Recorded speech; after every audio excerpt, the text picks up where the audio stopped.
Ganda ng lugar namin, no, sa Bellavita. May bundok. Ano bang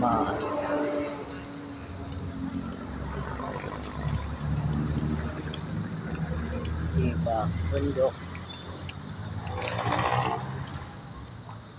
May bundok dito sa lugar namin. Tapos may ahas pala sa tabi ko, no? Nakakatakot. Pero pauwi na ako, aga ko tumakas. Diba? Yan, ito ang way namin papuntang Balik ka na yan. yan. Papuntang sa Pinumayong yun, no, yung location na yun, no. Grabe.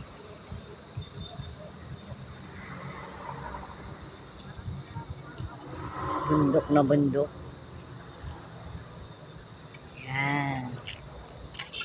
Uwi na nga ako. Lakad muna ako pauwi.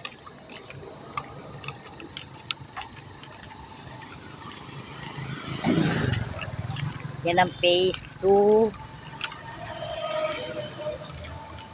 Bago nilang phase 2. Yan, bago.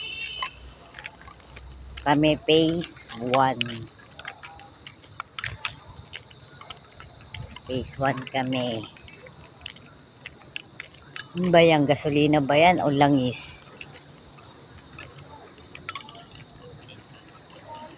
Yan, phase 2. Yun ang ginagawa.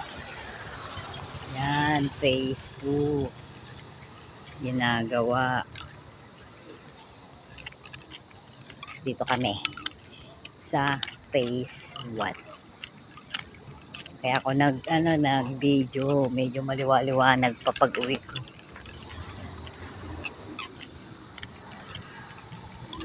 Present the ID nyo, pagpapasok. Pero kami hindi na. Pagkilala na ng guard. Yan. Ganda ng ng malamig dito sa lugar namin. Super lamig. Sana pag umabot sa bahay, kahit ganda ng bahay nila, oh. Ayan, ganda ng bahay nila. Hindi ganyan bahay namin. Ayan, ang gaganda ng bahay nila. Ito, mga bakanti. Daming bakanti. Yan, bakanti. Eh, no, doon, no, maganda sana doon sa location na yun. Kaso nga lang, masyado nang malayo palabas. Malamig doon. Pero malamig din naman dito sa amin. Yan, magaganda yung bahay nila. Pero bahay namin, okay lang naman. Hindi pa naman ganun kaganda. Yan, may tindahan, may ice cream.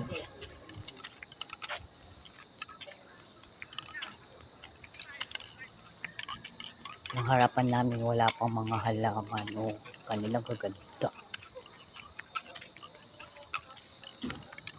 Yan, ang kaganda. Marami pang bakante. Yan, bakante. Bakante. Nagputol sila ng puno. Why? Kaya.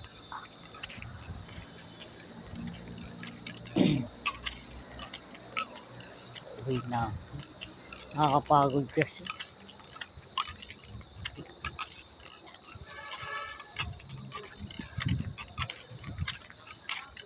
Yan, nagaganda yung mga bahay nila. Wala pang mga tao. Wala mga kapitbahay na natira. Lapit na ako sa kanto. Yan, kapitbahay namin. Ganda ng bahay niya. Ganda ng halaman niya. So, meron siyang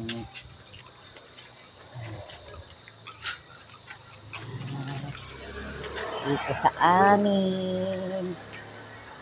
Yan. Mga nagkalat yung bulaklak ng ano. Hindi ko alam kung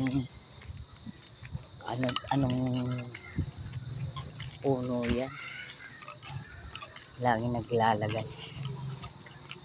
Bye! Dito na ako sa bahay namin. Hindi ko siya papakita.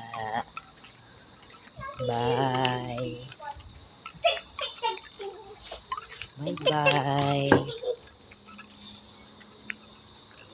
Ito na ang aking bahay. Bye-bye!